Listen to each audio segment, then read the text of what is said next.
Hi friends, ఈరోజు మనము C# లోని డేటా టైప్స్, వేరియబుల్స్ ఎలా అసైన్ చేయాలి, బేసిక్ క్లాస్ అనేది ఎలా క్రియేట్ చేయాలి, ఆబ్జెక్ట్ అనేది ఎలా క్రియేట్ చేయాలో చూద్దాం. మొదటగా 2022 విజువల్ స్టూడియో ఓపెన్ చేసిన తర్వాత ఫస్ట్ ప్రాజెక్ట్ ఎలా క్రియేట్ చేయాలో చూడండి. console.net ఫ్రేమ్వర్క్ అనేది సెలెక్ట్ చేసుకొని మనం మొదటగా ఏ కోడ్ రన్ చేయాలన్నా మొదట ఈ అప్లికేషన్ ద్వారా అయితే console.net ఫ్రేమ్వర్క్ సెలెక్ట్ చేసుకొని ఆ తర్వాత ప్రాజెక్ట్ నేమ్ ఇవ్వాలి. ప్రాపర్గా లొకేషన్ ఎక్కడైతే సేవ్ చేయాలనుకుంటున్నామో ఆ పర్టికులర్ లొకేషన్ అనేది క్లియర్గా ఇవ్వాలి. లొకేషన్ చేంజ్ చేసుకున్నా ఇక్కడ చేంజ్ చేసుకోవచ్చు. సొల్యూషన్ నేమ్ అదే ఉండాలని పెట్టుకోవచ్చు, లేకపోతే వేరేది కావాలన్నా మార్చచ్చు. సో ఏం ఇష్యూ అయితే ఏముండదు అందులో. ఇలా చేసిన తర్వాత ఇలా ఓపెన్ అవుతుంది ఇంటర్ఫేస్ అనేది. మొదటగా మనము ఇక్కడ చూడండి, బేసిక్ ఇది క్లాసు ప్రోగ్రామ్ అని కనిపిస్తుంది కదా, అది వచ్చేసి బేసిక్ క్లాసు. అది C# నార్మల్గా ఆటోమేటిక్గా ప్రొవైడ్ చేస్తుంది. నేను ఇప్పుడు క్లాస్ నేమ్ అనేది చేంజ్ చేస్తాను. స్టూడెంట్ డీటెయిల్స్గా ఇక్కడ ఎడిట్ చేస్తాను చూడండి, అది క్లాస్ నేమ్. నెక్స్ట్ వచ్చేసి ఫస్ట్ వేరియబుల్స్ ఎలా క్రియేట్ చేయాలి. ఫస్ట్ వచ్చేసి ఇంటి డేటా టైప్. ఇంటి డేటా టైప్ అంటే మనం హోల్ నెంబర్ని ఎంత నెంబర్ అయితే సేవ్ చేయగలమో ఇక్కడ చూడండి, ఇంత డిజిట్ వరకు మనం సేవ్ చేయగలము అనుకుంటున్నాను. ఉంది ఇంటి డేటా టైప్ ఇస్తున్నాను, దానికి ఒక నేమ్ అనేది అసైన్ చేస్తున్నాను. ప్రాపర్గా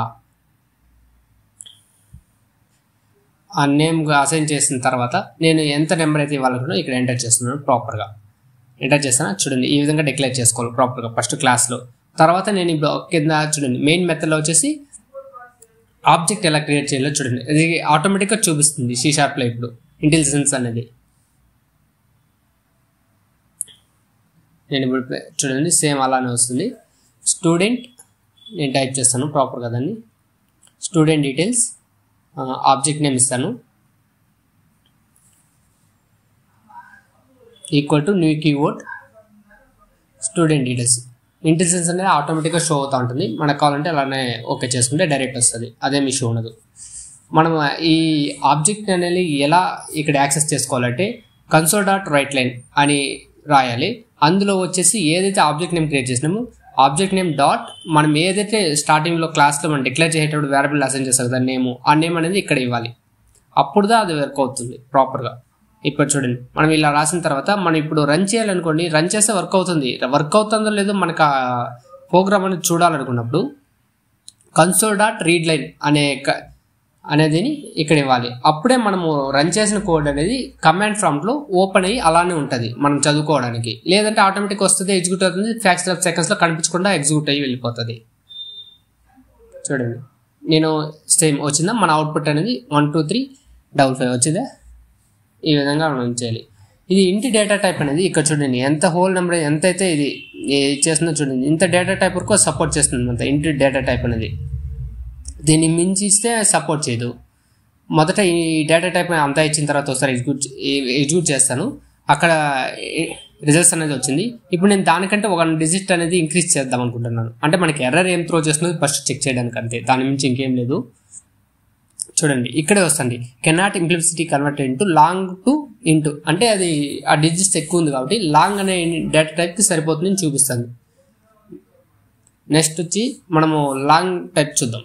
నెక్స్ట్ క్లియర్గా లాంగ్ అంటే హోల్ నెంబర్స్ మినిమం వచ్చేసి 15 డిజిట్స్ అబౌవ్ దీన్ని కానీ ఇక్కడ మనము యాక్సెస్ చేసుకోవచ్చు అనమాట. ఈ విధంగా చూడండి సేమ్ అలానే నెంబర్ రాస్తాను ఏదో ఒక దీన్ని, సేమ్ అదే విధంగా మళ్ళీ డిక్లేర్ చేస్తాను, ఆ వేరియబుల్కి అసైన్ చేస్తాను. ప్రాపర్గా ఇచ్చాను చూడండి, ప్రాపర్ ఇలానే స్టెప్ బై స్టెప్ ఇచ్చాను. మళ్ళీ సేమ్ console.writeLine రాసి అక్కడ ఏ ఆబ్జెక్ట్ నేమ్ అయిందో దాని ద్వారా యాక్సెస్ చేసుకున్నాను. డైరెక్ట్ s.numbers అని ఇస్తున్నాను చూడండి, SS అని అదే నేమ్ ఇస్తాను, అప్పుడు వర్క్ అవుతుంది. సేమ్ ఇప్పుడు మళ్ళీ ఎగ్జిక్యూట్ చేస్తాను డైరెక్ట్ చూడండి వచ్చిందా, సేమ్ అది ప్రింట్ అయింది. అది ఎంతవరకు సపోర్ట్ చేస్తుంది అనేసి మనకు ఆల్రెడీ C# ఇంతవరకు ఈ కోడ్ సపోర్ట్ చేస్తుందని ఆల్రెడీ ఇచ్చేసినాడు. దీన్ని మించి ఇస్తే అది కానీ సపోర్ట్ చేయదు, అక్కడికనే ఎర్రర్ త్రో అవుతుంది. డైరెక్ట్ అంతవరకు ఎగ్జిక్యూట్ చేస్తే వస్తుంది.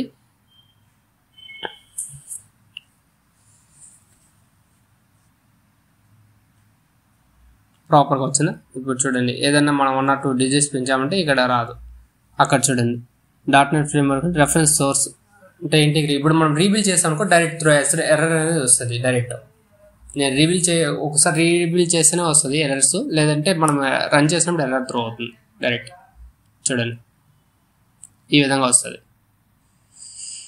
ఇంటిగ్రల్ కాన్స్టెంట్ 2 లార్జ్ ఉన్నది ఎందుకంటే ఎక్కువ వస్తుంది డైరెక్ట్.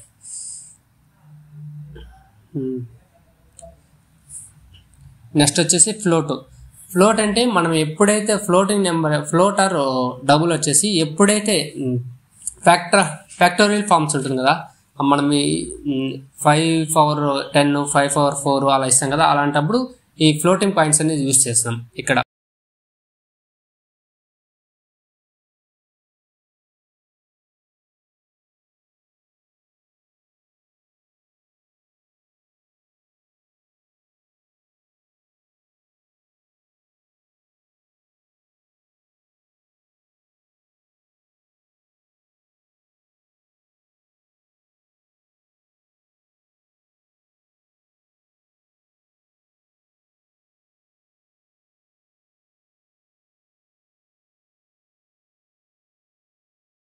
అది ప్రాపర్గా వస్తుంది.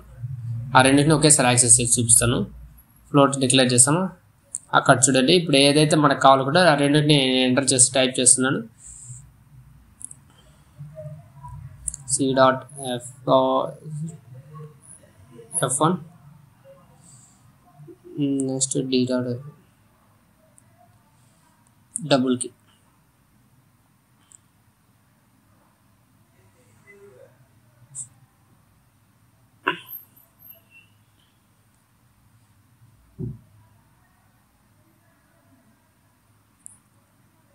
ఈ విధంగా డిక్లేర్ చేయొచ్చు అన్నమాట. మనం ఫ్యాక్టోరియల్ ఫామ్ని ఇలా స్టోర్ చేసుకోవచ్చు వాల్యూస్ అనేది. నెక్స్ట్ వచ్చేసి ఇంకా మనం క్యాట్ డేటా టైప్ చూద్దాం. క్లియర్గా ఫ్లోటింగ్ అనేది ఇంకా ఒక వాల్యూ కానీ చూడండి. మనం పాయింట్ తర్వాత ఇచ్చే సెల్సియస్, రూమ్ టెంపరేచర్ అలాగనే ఇవ్వచ్చు. నేను ఇప్పుడు రూమ్ టెంపరేచర్ అని పెట్టేసి 27 అలా ఇచ్చేసి ఇప్పుడు పాయింటింగ్ ఇస్తాను. అది కానీ సేమ్ అలానే సేవ్ అవుతుంది, ఏం ఎర్రర్ రాకుండా చూడండి, ప్రాపర్గా వస్తుంది. మనం ఎప్పుడైతే సెమీకోలన్ ఇస్తామో అప్పుడు అది ప్రాపర్ ఉంటుంది అనమాట. సెమీకోలన్ లేకపోతే ఎర్రర్ త్రో అవుతుంది డైరెక్ట్ C#.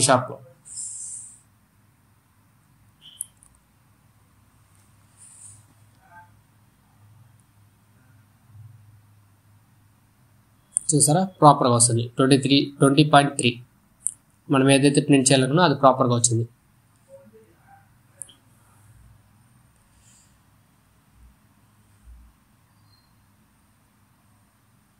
నెక్స్ట్ మనము క్యాట్ డేటా టైప్ చూద్దాము. నేను ఇప్పుడు నేమ్ ఫస్ట్ లెటర్ మాత్రం ప్రింట్ చేయాలనుకుంటున్నాను. అప్పుడు వచ్చేసి చూడండి ఈ విధంగా వచ్చేసి సింగిల్ కొటేషన్ కానీ డబుల్ కొటేషన్ ఓన్లీ ఒక్క క్యారెక్టర్ మాత్రమే ఇక్కడ సపోర్ట్ చేస్తుంది, లేకపోతే ఎర్రర్ త్రో అవుతుంది డైరెక్ట్. చూడండి ఇప్పుడు 2 అక్షరాలు అనుకోండి, మళ్ళీ ఎర్రర్ త్రో అవుతుంది, డైరెక్ట్ ఎర్రర్ వస్తుంది. ఇప్పుడు రీబిల్ చేసాను అనుకోండి, ప్రాపర్ ఎర్రర్ ఏమి ఇన్స్టాల్ చేస్తుంది. ఒక్కోసారి అక్కడే డైరెక్ట్ చూస్తుంది, లేదంటే రీబిల్ చేసామంటే చూడండి రీబిల్ చేస్తేనే ఆటోమేటిక్ ఎర్రర్ త్రో అవుతుంది. Too many characters and character intervals అంటే ఇక్కడ డైరెక్ట్ ఎక్కువ ఉన్నాయని డైరెక్ట్ త్రో అవుతుంది మనం రీబిల్ చేసినప్పుడు మాత్రమే. ఇప్పుడు సింగిల్ క్యారెక్టర్ పెట్టాను, దాన్ని ప్రింట్ చేస్తున్నాను క్యాట్ డేటా టైప్. ఇప్పుడు స్ట్రింగ్ అని ఒకేసారి రాస్తున్నాను చూడండి.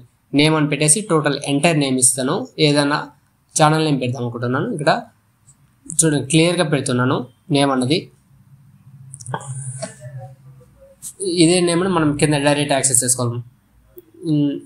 ఇక్కడ ఒక్కో స్ట్రింగ్లో ప్రతి లెటర్కి టూ బైట్స్ తీసుకుంటుంది అనమాట ప్రతి లెటర్ అనేది. కానీ క్యారెక్టర్ అనేది ఓన్లీ 2 బైట్స్ మాత్రం సపోర్ట్ చేస్తుంది.